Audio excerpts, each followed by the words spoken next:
Bom dia aos amigos, bom dia aos irmãos, que a paz, o amor e a alegria de Jesus se faça entre nós nesta manhã, porque é sempre motivo de alegria falarmos de Jesus.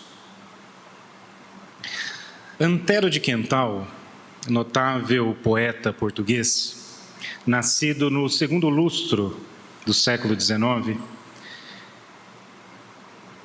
viveu na ilha de São Miguel, em Açores, partiu da vida física pela porta ilusória do suicídio. Após longos anos, Antero de Quental retorna através da mediunidade apostular de Francisco Cândido Xavier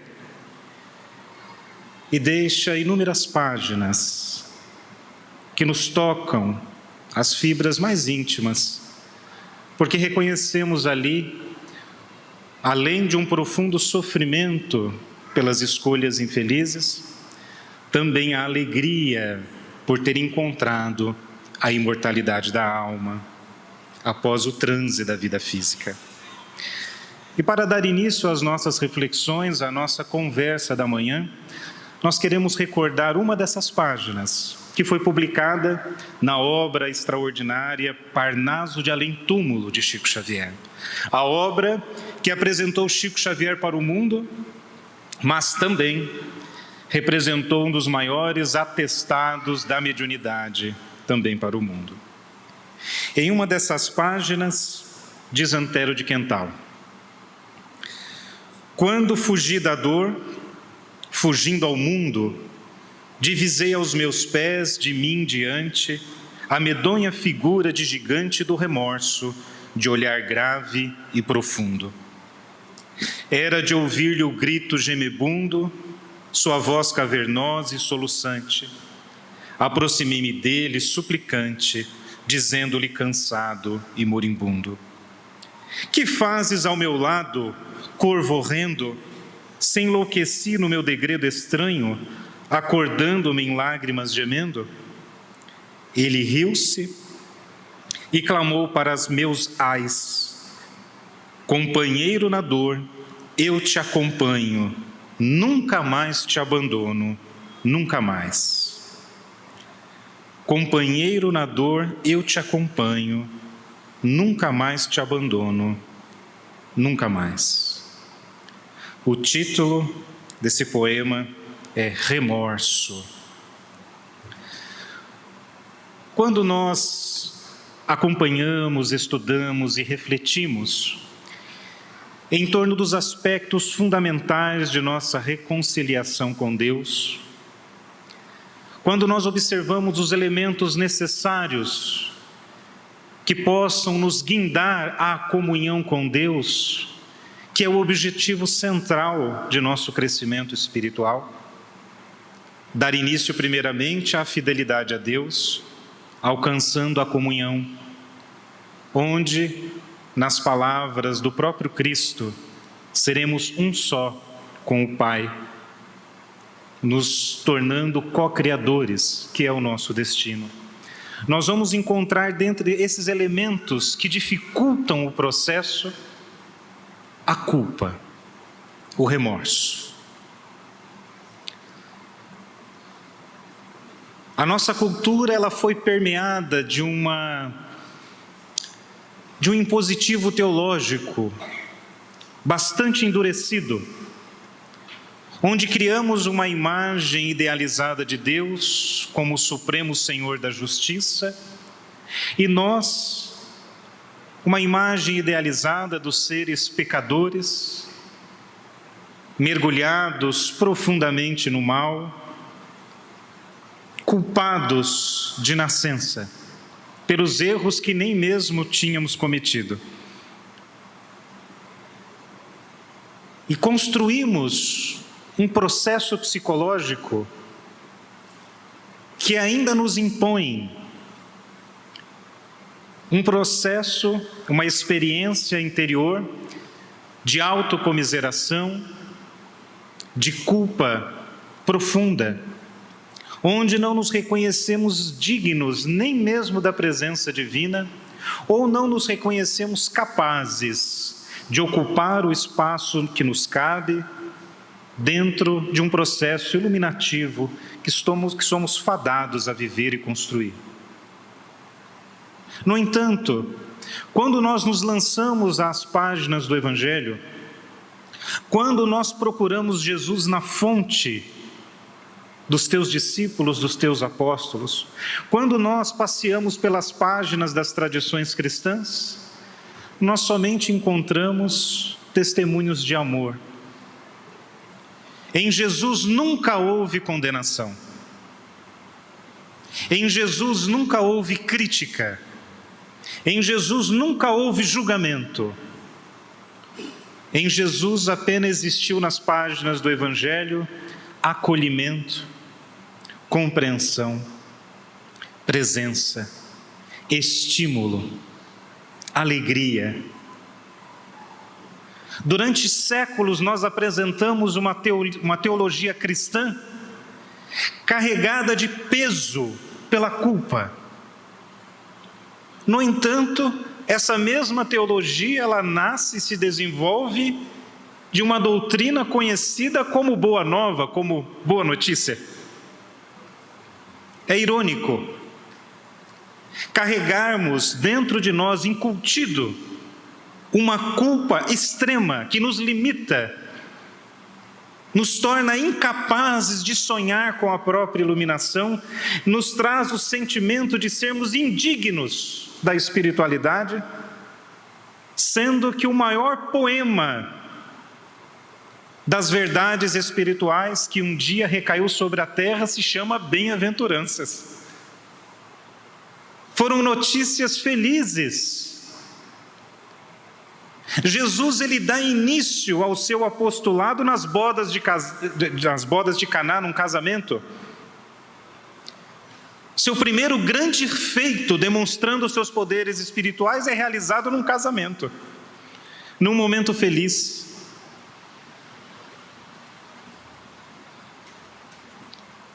Mas carregamos uma culpa, que mais à frente nós vamos distinguir entre as culpas imaginárias e as culpas reais, mas o fato é que nos sentimos profundamente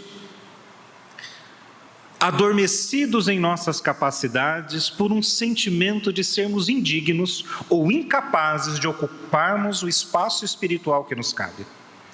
Vejamos algumas páginas do Evangelho. Vamos começar aqui pelo capítulo 5, versículo 20 a 25 do Evangelho de João. Nós estamos utilizando a tradução de Haroldo Dutra Dias pela Federação Espírita Brasileira.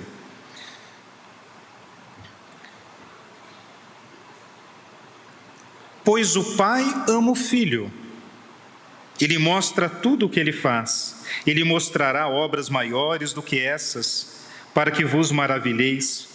Pois assim como o Pai levanta e vivifica os mortos, assim também o Filho vivifica quem quer, pois o Pai não julga ninguém.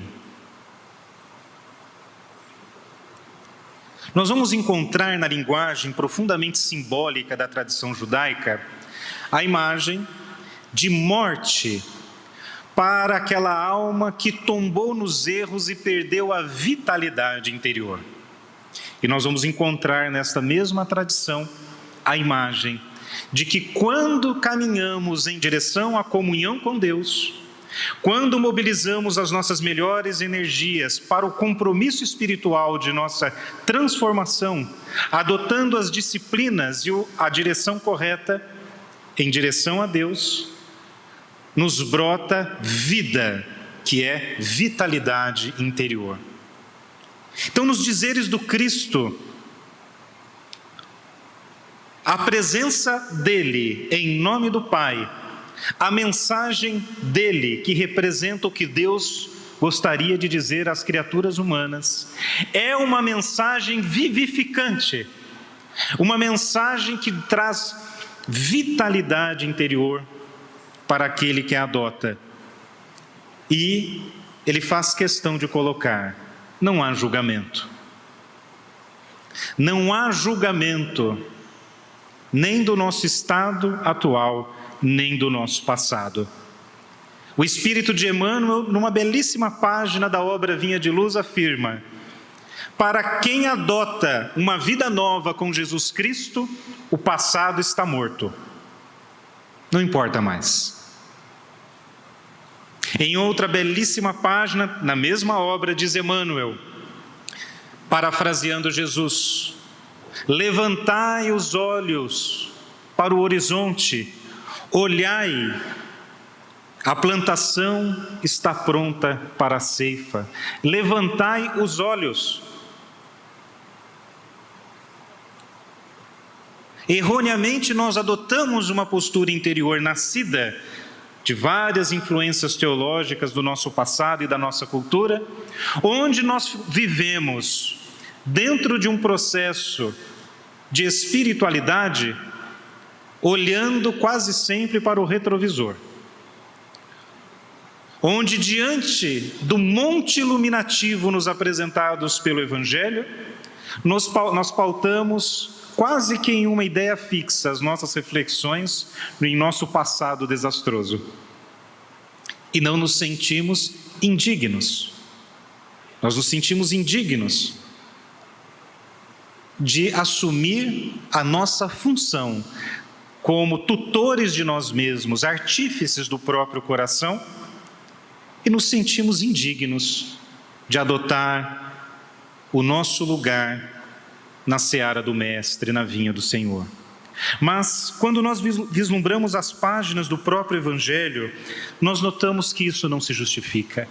É uma criação cultural, semeada em nossa psicologia, mas que não corresponde à verdade. Veremos agora também em João, mas agora no capítulo 8 do seu Evangelho. Nós poderíamos ter procurado também nos demais evangelistas, Mateus, Lucas. Nós poderíamos ter procurado em Marcos todas essas páginas, mas sabe por quê que nós escolhemos João? Porque nós adoramos as próprias palavras de João quando se refere a si mesmo, o discípulo mais amado. E como nós queremos falar de amor e queremos ter a autoconfiança de João, nós escolhemos o Evangelho de João. Capítulo 8, versículo de 1 a 12. Jesus, porém, foi para o Monte das Oliveiras. De madrugada, ele foi novamente para o templo. Todo o povo vinha até ele e, após sentar-se, os ensinava. Os escribas e fariseus conduzem uma mulher apanhada em adultério e a colocam de pé no meio. Dizem a ele: Mestre, esta mulher foi apanhada em flagrante, adulterando. Na lei nos ordenou Moisés serem apedrejadas tais mulheres. Portanto, que dizes tu? Diziam isto, testando-o, para terem do que te acusar. Jesus, porém, curvando-se para baixo, escrevia na terra com o dedo. Mas como continuavam a interrogá-lo, desencurvou-se e lhe disse: Quem dentre vós estiver sem pecado, atire sobre ela a primeira pedra. E inclinando-se novamente, escrevia na terra. Os que tinham ouvido saíam um por um, começando pelos mais velhos. Foi deixado sozinho e a mulher estava no meio. Desencurvando-se, Jesus disse a ela: Mulher, onde estão? Ninguém te condenou? Disse ela: Ninguém, Senhor. Disse Jesus: Nem eu te condeno. Vai e a partir de agora não peques mais. Está aqui, registrado no Evangelho, a postura de quem acolhe e de quem se coloca na posição de renovador dos nossos destinos. Aquele que se coloca na posição de quem nos toma pela mão e nos traz ao encontro de nós mesmos, lançando os nossos olhos para os potenciais divinos que carregamos, compreendendo a nossa humanidade. Há um consenso entre os psicólogos de que uma das bases para a consciência de culpa crônica que nos afasta da própria realização interior é não reconhecermos a nossa própria humanidade. É não reconhecermos que os descaminhos próprios de nossa humanidade são também professores, são também instrutores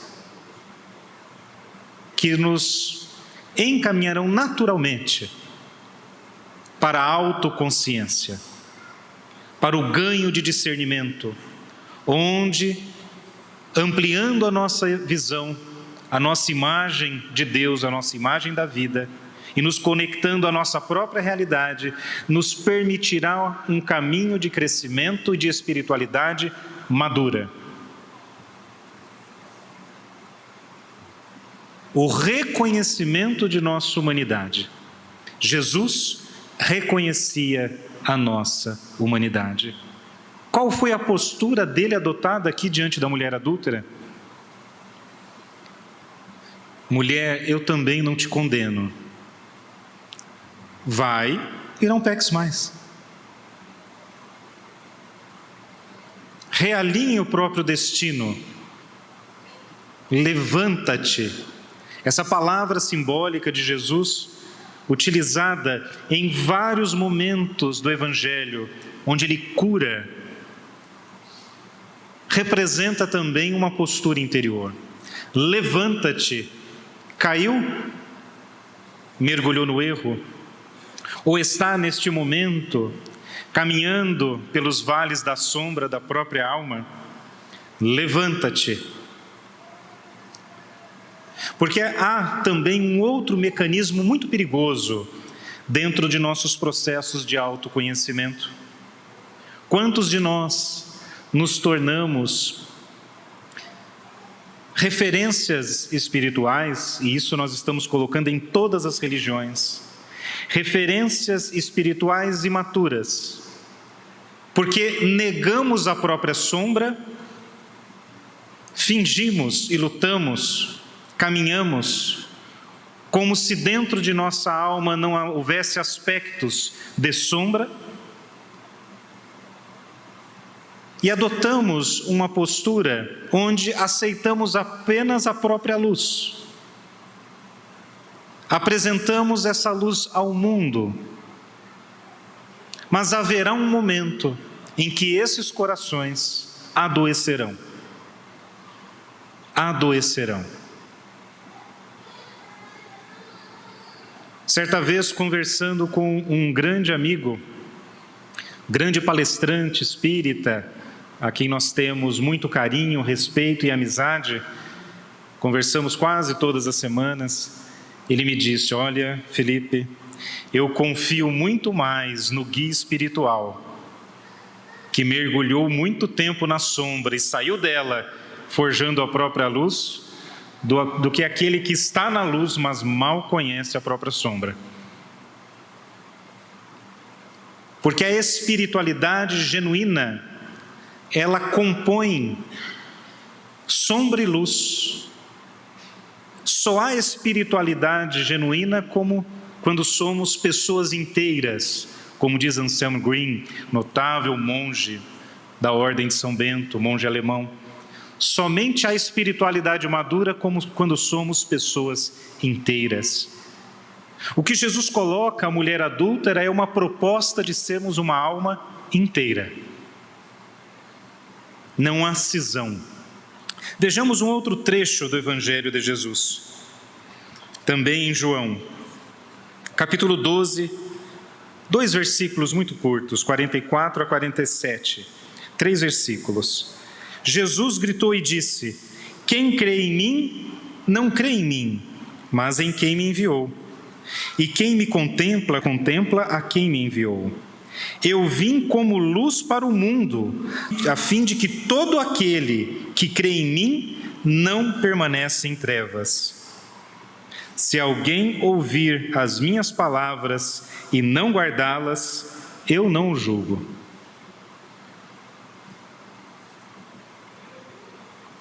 A naturalidade de Jesus no contato com a nossa sombra é o que justifica o impacto de todos aqueles que cruzaram a sua presença e as suas palavras nas margens do lago de Tiberíades. Quando os evangelistas dizem, ninguém falava como ele falava, não se trata do que ele falava, mas com o tamanho amor e aceitação integral da nossa humanidade, que estava incutido nas palavras que ele trazia. Não era um moralista que, na presença do erro, faz com que o pecador, ou aquele que está temporariamente mergulhado nos sofrimentos da própria sombra, não faz com que essa criatura se sinta esmagada. Porque muitas vezes, em vigilantes, nós fazemos isso. Nós, religiosos, nós esmagamos aquele que caiu, aquele que tombou, em vez de o acolhermos, amando-o, reconhecendo nele as nossas próprias lutas e dando as mãos para juntos perlustrarmos esse caminho de crescimento. Diz Emmanuel que a ascensão espiritual é como se fosse uma escada. Cada um de nós está em um degrau, quem está na frente estende a mão, puxa quem está atrás. E assim nós vamos todos caminhando e crescendo, nos apoiando, nos socorrendo, nos aceitando acima de tudo. Nós poderíamos recordar a figura de Paulo de Tarso, que, mergulhado no orgulho e no egoísmo, na vaidade e também na violência, chegou a assassinar com as próprias mãos os primeiros cristãos. E quando Jesus aparece para ele na estrada de Damasco, como um sol, são palavras do próprio Paulo, como um sol, o seu amor era tão grande, que quando ele diz a Saulo, Saulo, Saulo, por que me persegues? O amor de Jesus era tão grande, que Paulo não é capaz de adotar uma postura de autopunição, de autoflagelo, mergulhado na culpa. A postura de Paulo é: Senhor, o que queres que eu faça? Senhor, o que queres que eu faça? Já entendi, já compreendi. O que queres que eu faça?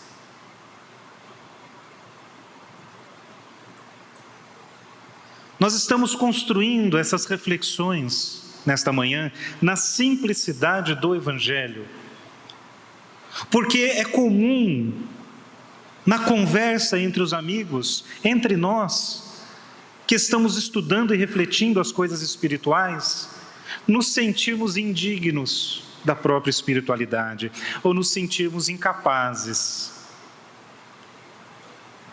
Não é verdade. Não é verdade.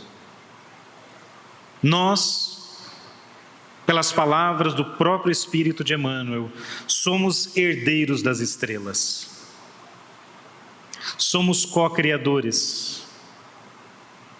Diz Emmanuel que para cada um de nós existe uma missão, um compromisso, uma responsabilidade nos legada por Deus, que é intransferível.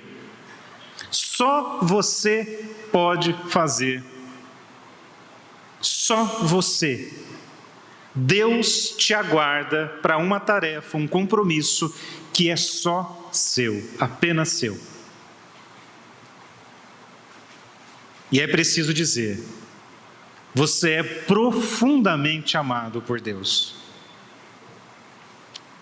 Ele sabe de todas as tuas sombras, de todas as tuas lutas, de todos os teus erros e te ama profundamente. E se tem alguém que te condenou, foi você mesmo. Porque Deus, em sua infinita sabedoria e onisciência, não tinha expectativa alguma diferente da que aconteceu. A expectativa era sua. Se você hoje carrega a culpa por determinados caminhos trilhados, é porque você não reconheceu ainda a sua própria humanidade, você não se acolheu, você ainda não se ama, mas Deus ama profundamente. Não tinha expectativa alguma diferente daquela, mas Ele sabe dos potenciais que Ele mesmo nos outorgou e sabe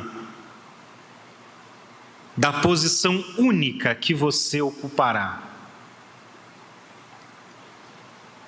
Abandonarmos uma tarefa espiritual pelo viés da culpa será sempre atraso.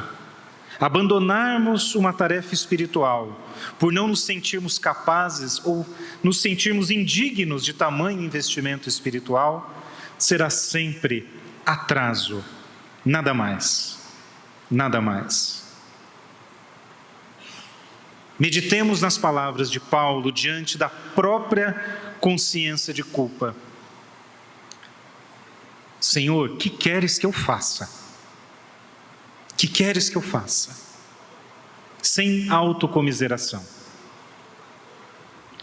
Nós podemos recordar também a figura de Pedro. Pedro era um dos amigos de Jesus, um dos apóstolos mais atuantes, mais extrovertidos, mais altivo. E certa vez ele jurou a Jesus que caso acontecesse algo com ele, ele daria a própria vida em nome do Mestre. É quando Jesus diz a ele: Pedro, antes que o galo cante, me negará 3 vezes. E numa narrativa extraordinária do espírito Humberto de Campos, através de Chico Xavier, sobre os bastidores desse dia, ele acrescenta que Jesus teria dito a ele: Pedro, aprenderás que o homem no mundo é muito mais frágil do que perverso. É muito mais frágil do que perverso. Passam-se as horas e Pedro nega Jesus, nega o amigo tão querido 3 vezes. E narram os evangelhos. E Pedro, caindo em si, chorou amargamente. O sentimento de culpa. Qual foi a postura de Jesus? Qual foi a postura de Jesus? Na primeira oportunidade em que estão a sós após a crucificação, Jesus aparece espiritualmente e na primeira oportunidade que estão sozinhos, Jesus diz a Pedro: Pedro, tu me amas? Claro que amo, Senhor. Como te amo? Pedro, tu me amas? Claro, Mestre, claro que te amo. Pedro, tu me amas? Claro, Mestre, já disse que te amo. Jesus pergunta 3 vezes. Então Jesus diz a Pedro: então, vai e cuida das minhas ovelhas.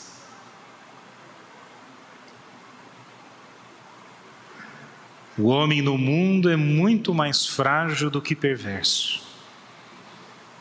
O acolhimento de Jesus, o acolhimento de nossa própria humanidade, reconhecendo que ali não há traição de Pedro. Houve um momento em que Pedro parecia uma criança assustada. Não estava ainda preparado para o gládio, para a luta que viria logo à frente. Jesus reconhece a fragilidade e oferece a Pedro a posição que lhe cabia a seu lado em seu ministério. Bem, como compreendermos melhor essa experiência da culpa? De onde ela nasce? Quais são os seus mecanismos? Nós não queremos aqui passear pelas páginas da psicologia. Embora algumas referências importantes, Carl Rogers, Carl Gustav Jung e outros, nós queremos ficar no nosso terreno, espiritualidade.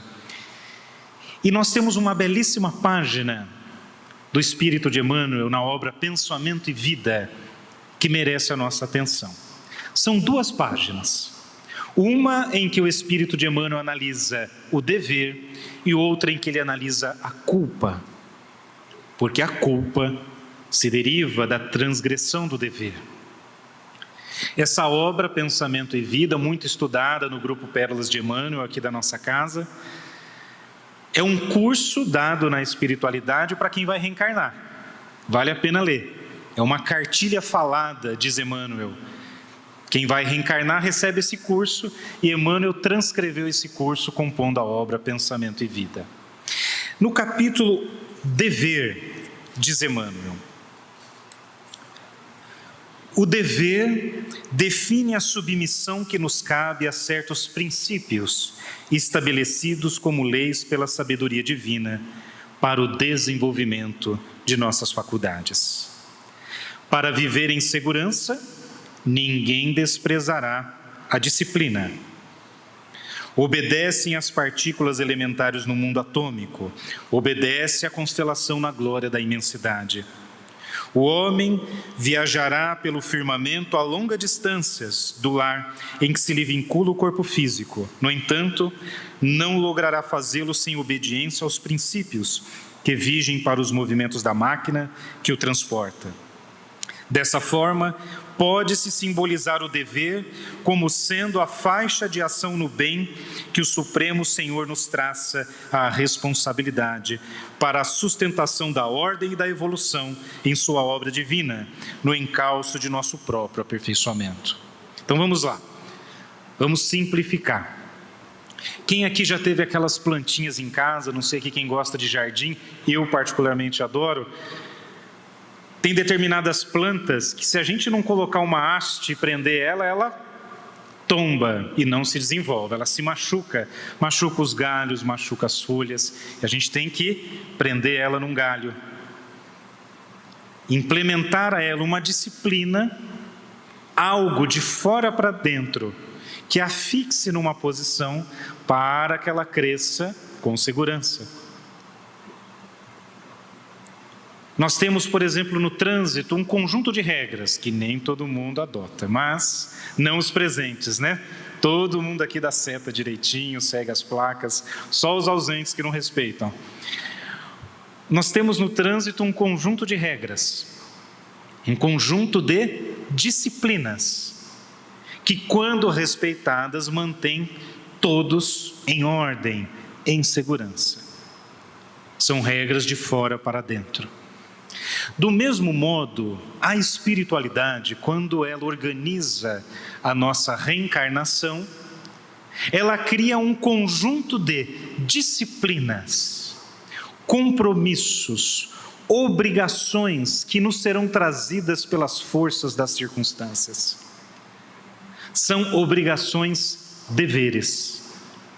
Esses deveres que a vida nos traz, às vezes representado por uma profissão, por uma família, por um filho, por um companheiro, por uma companheira, e tantas outras formas, são nesses deveres, que são disciplinas impostas pela vida, que uma vez respeitados esses deveres, nós iremos caminhar com segurança, semelhante à plantinha em que nós colocamos uma haste de apoio.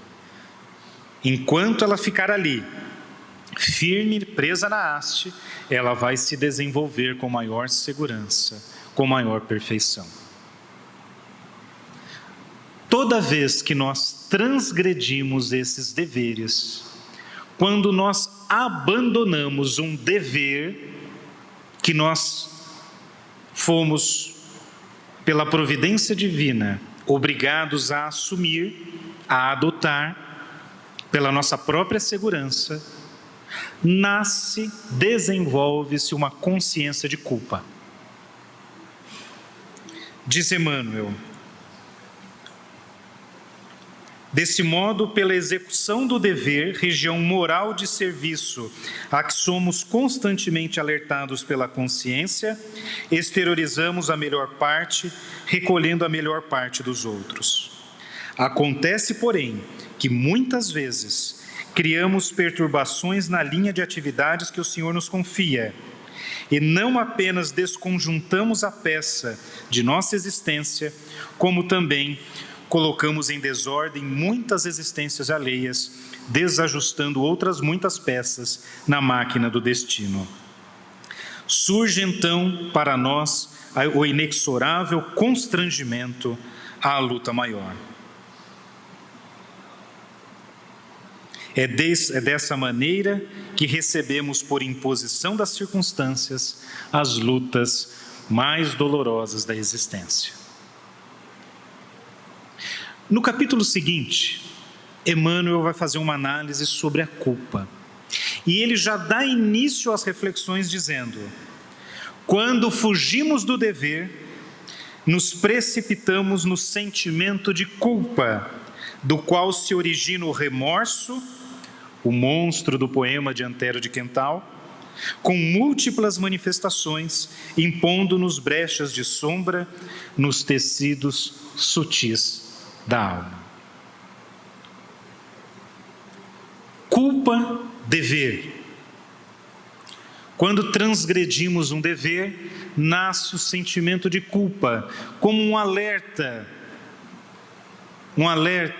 como que uma sirene que anunciasse: é necessário retomar o caminho. Alguns carros mais modernos têm um sistema que, quando você começa a sair da faixa, ele alerta. Ele avisa que você está saindo da faixa. A culpa é quase isso. Ela nos avisa: volta que você está desviando da rota. Retoma o teu caminho de segurança. Volte para o terreno do dever. Do contrário, virão dores maiores. A culpa é o primeiro alerta. E Emmanuel narra que a culpa, ela deve ser adotada como um sistema de autoconsciência. Através da culpa, eu assumo a consciência de que a decisão foi incorreta, de que o caminho não foi o melhor, de que a postura adotada não foi a ideal. É necessário retomar, é necessário corrigir, é necessário perdoar, é necessário pedir perdão, é necessário reconstruir. Uma vez feito isso, reassumindo o dever, a culpa naturalmente, pelo influxo do tempo dedicado novamente ao dever, irá se diluir. Acontece que muitos de nós, neste momento, diferentes de Paulo de Tarso, que diz: Senhor, que queres que eu faça? Adotamos a postura: minha culpa, minha máxima culpa. Eu não mereço ser feliz. Eu mereço cada gota de sofrimento que me chega. Só vejo sombra na minha história ou dentro de mim. Estou distante destes apóstolos iluminados de Jesus. Entre eu e eles há uma distância milenar. Eu não mereço, eu sou incapaz. E aí surge o que Emmanuel chama de paralisia da alma. Nós nos tornamos paralíticos espiritualmente, não nos movemos.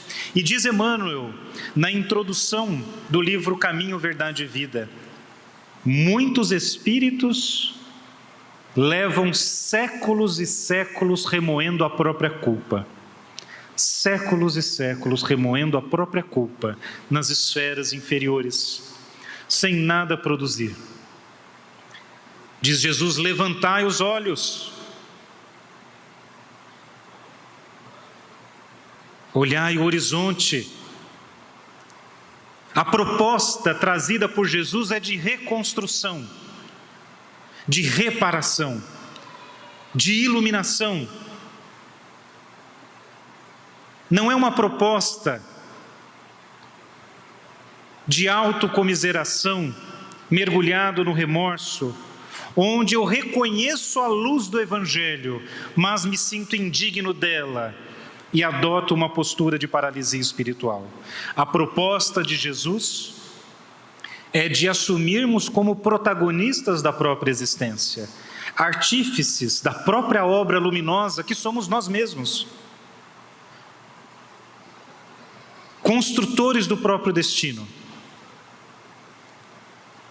dentro de um processo onde transformamos a culpa em experiência, o erro em mais discernimento, onde transformamos a sombra que trazemos na própria alma em recursos capazes de nos angariar maturidade espiritual e uma postura ativa diante da existência. Anselmo Green, notável monge da Ordem de São Bento, que nós tivemos a oportunidade de conhecer pessoalmente quando em sua viagem ao Brasil, ele traz algumas reflexões interessantes. Diz ele: nós poderíamos dividir a culpa entre a culpa doentia e a culpa genuína. A culpa genuína é aquela de Pedro, caindo em si, chorou amargamente. Depois, diante do mestre, recebeu a instrução e se tornou a pedra fundamental do movimento apostólico. Se tornou o alicerce do movimento cristão inicial. Essa é a culpa genuína. Fugi ao dever, tropecei, caí, ganhei discernimento, aprendi. Levanta-te e constrói. Mas nós temos a culpa doentia, que gera essa paralisia espiritual. A culpa reprimida gera paralisia da vida, pois o sentimento de culpa nos tira vitalidade interior. Nós notamos companheiros muito mais capazes, cheios de dons, inteligentes, que trazem instrumentos extraordinários na própria personalidade, paralisados numa vida de insucessos sucessivos, porque estão sem vitalidade para construir, sem vitalidade para empreenderem o próprio destino. Enquanto muitos companheiros, semelhante à parábola dos talentos de Jesus, com poucos talentos, mas cheios de vitalidade, escrevem páginas de luz através dos próprios atos. E companheiros que trazem inúmeros talentos, que nada produzem, porque estão remoendo as próprias fragilidades, a própria culpa. Outros sintomas da culpa são a baixa autoestima. A culpa, ela tem um poder sobre nós, ela nos faz esquecer todas as nossas capacidades, todas as nossas lembranças felizes, e parece que a nossa vida é um quebra-cabeça feito de tristeza e descaminhos. A culpa, ela gera uma amnésia de nossas capacidades. Ela gera uma amnésia dos momentos felizes e dos sucessos, porque não há vaidade ou orgulho algum em reconhecer os próprios dons. Eu sou bom para isso. Eu fiz, realizei, eu ajudei, eu colaborei, eu construí. A culpa, ela gera uma distorção da nossa imagem, onde nós reconhecemos apenas a sombra existência e abrimos mão das conquistas e das luzes. É por isso que Anselmo Green ele vai trazer uma reflexão que merece muito a nossa atenção. Na base de toda culpa existe orgulho ferido. O orgulho que foi ferido pela imagem idealizada que fazíamos de nós mesmos. Você achava que você era tão bom, tão além das suas capacidades, que quando você caiu, o seu orgulho passa a alimentar a sua culpa. Por quê? Porque você se colocava numa posição que não era sua, era irreal. Assuma a sua humanidade. Eu sou bom em muitas coisas, já errei bastante, ainda erro em outras. E eu preciso acolher a minha alma como um todo, evitando as imagens idealizadas de perfeição, mas trabalhando pela perfeição, elaborando o que sou hoje, a realidade existente no presente, acolhendo-me em meus potenciais e em minhas fragilidades. A culpa também gera, segundo Anselmo Green, sentimento de desvalor, insensibilidade e apatia, porque o coração mergulhado na culpa só pensa nele. Ele é incapaz de reconhecer a dor, o sofrimento e as necessidades das demais pessoas, porque ele acha que ele é o que sofre mais, que a dor dele é maior que a de todos os outros, que ele é o mais infeliz. E ele mergulha então cada vez mais nesse ciclo de culpa, de remorso, se tornando insensível à dor alheia. Gera também raiva, sim. Uma consciência de culpa orgulhosa sente muita raiva e desconta e projeta nas demais criaturas. Quem vive mergulhado na culpa está sempre pronto para criticar e ver os erros alheios. São os melhores arquitetos da vida alheia, arquiteto de obra pronta, tem sempre uma opinião para dar na obra que já está feita. Porque ele se torna incapaz de dividir entre a realidade de si mesmo e o outro. Então ele projeta a culpa, ele projeta as próprias imperfeições. Como dizia Freud, quando Pedro fala de Paulo, sei mais de Pedro do que de Paulo.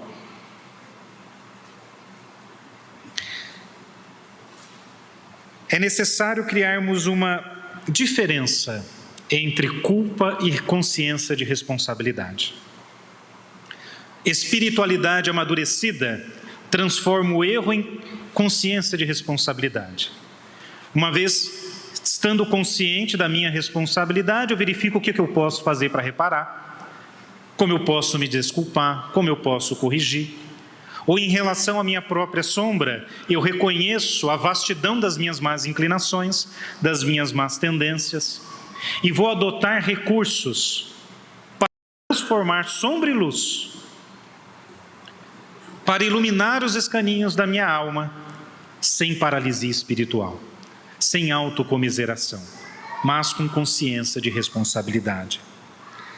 Para Carl Gustav Jung, a culpa expressa sempre um conflito entre a realidade de si mesmo e a imagem idealizada.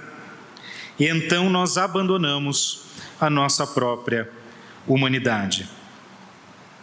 Precisamos nos proteger contra algumas tendências que a culpa pode nos gerar. Punição. Nós passamos a sabotar a própria existência. Eu me sinto tão culpado,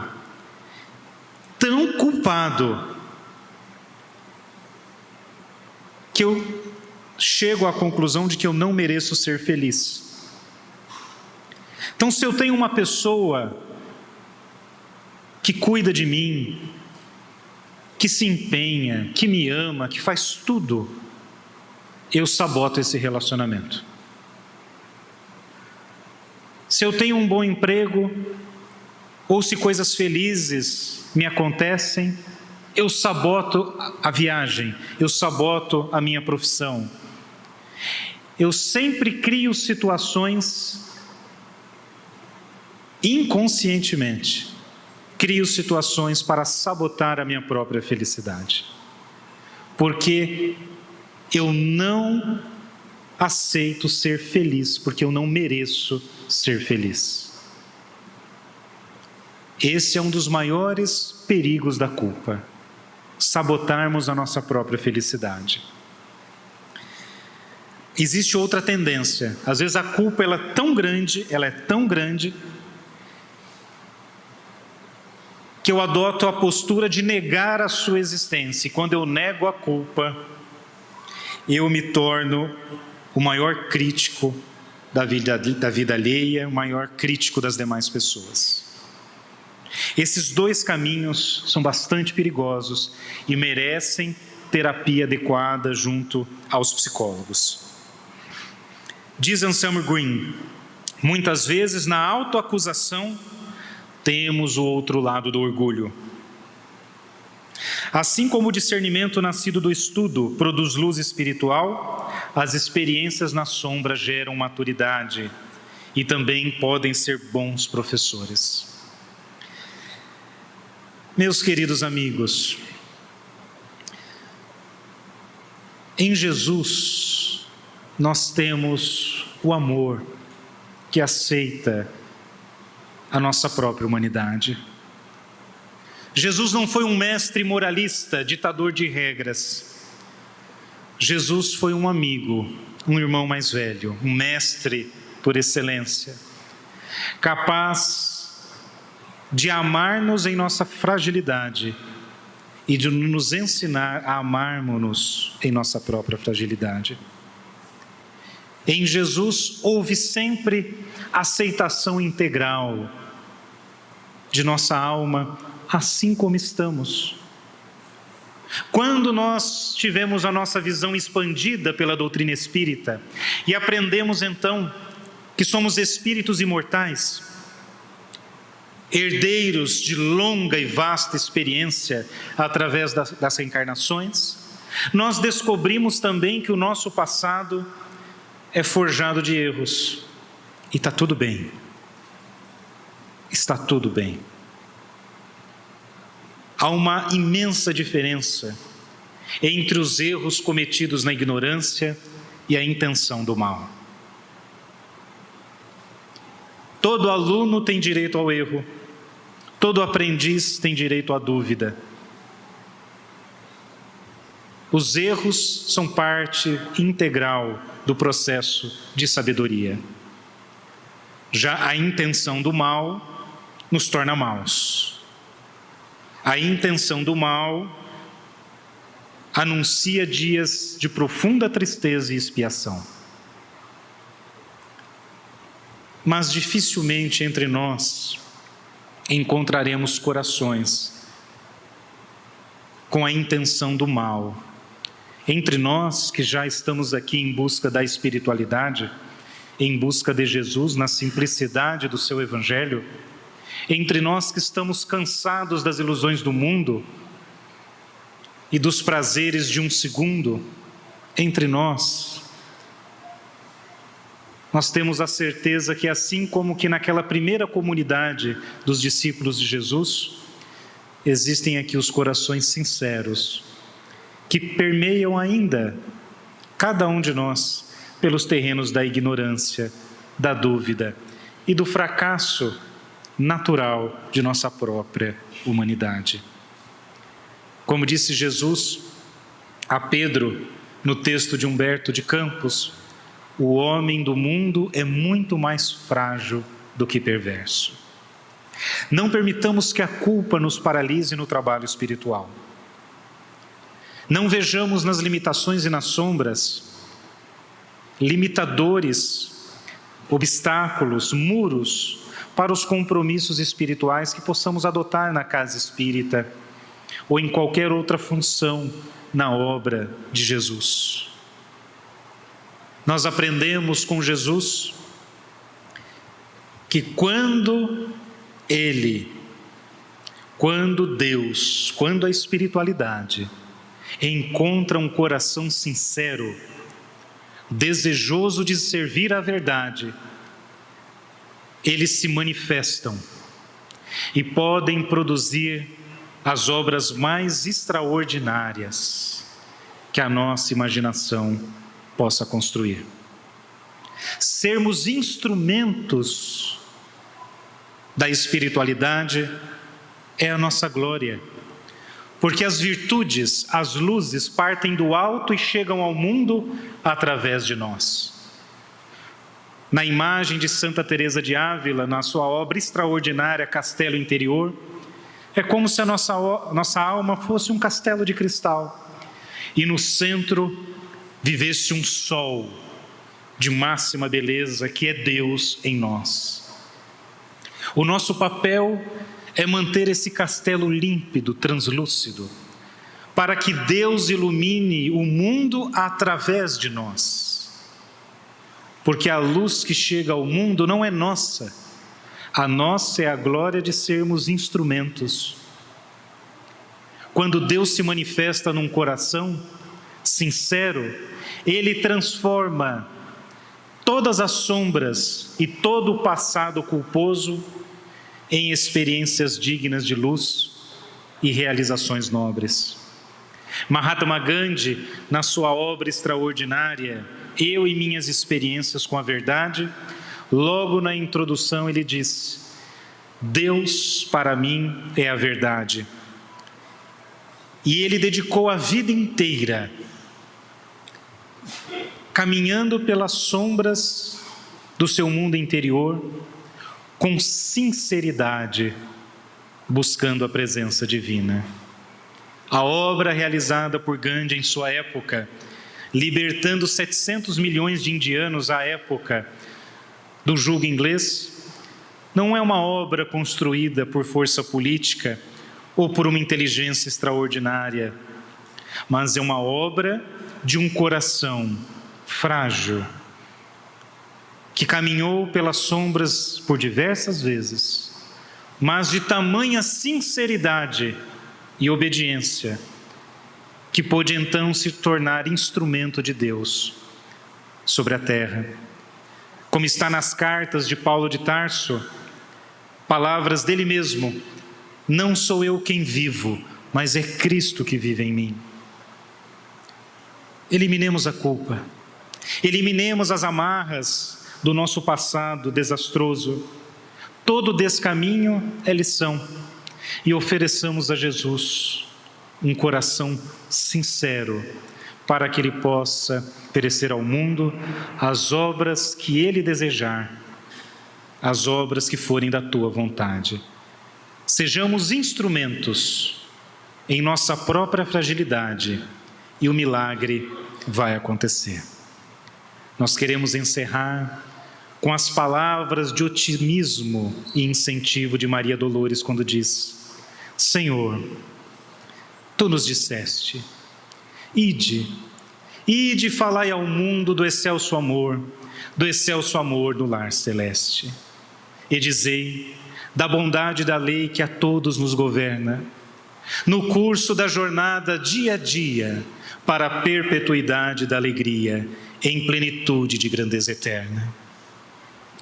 Ouvi os teus ensinos, e largando o repouso, a dúvida e o marasmo, esfuziante de entusiasmo, pus-me a espalhar a boa nova, como se contemplasse o céu dentro de mim. A vida era um sonho, a terra era um jardim. Depois, Senhor, andei de prova em prova para expor-te a presença. Então pude notar a diferença entre a palavra e a ação. Conhecendo a aspereza, a angústia, a tentação, quantas vezes caí à beira do caminho, de alma cansada e coração sozinho, lutando por erguer-me e continuar. De queda em que me debatia, era preciso atravessar tempestades de sombra e de agonia, para só então sobreviver entre o sol da esperança e o suor do dever. É por isso, Senhor, que te venho rogar ardentemente: não me deixes seguir entre os irmãos da frente, que se mostram capazes de transmitir ao mundo os prodígios que fazes. Torna-me pequenina, servidora sem nome, resguardada, porém, na bondade divina. Amorável Jesus, Senhor da excelsa vinha da verdade e da luz, faça com que eu seja, no ideal de servir a que me elevas, ser um pobre e diminuto pirilampo, mas que eu viva e trabalhe no teu campo, persistindo em lutar contra a força das trevas. Gratidão, que a alegria de Jesus preencha os nossos corações. Muita paz.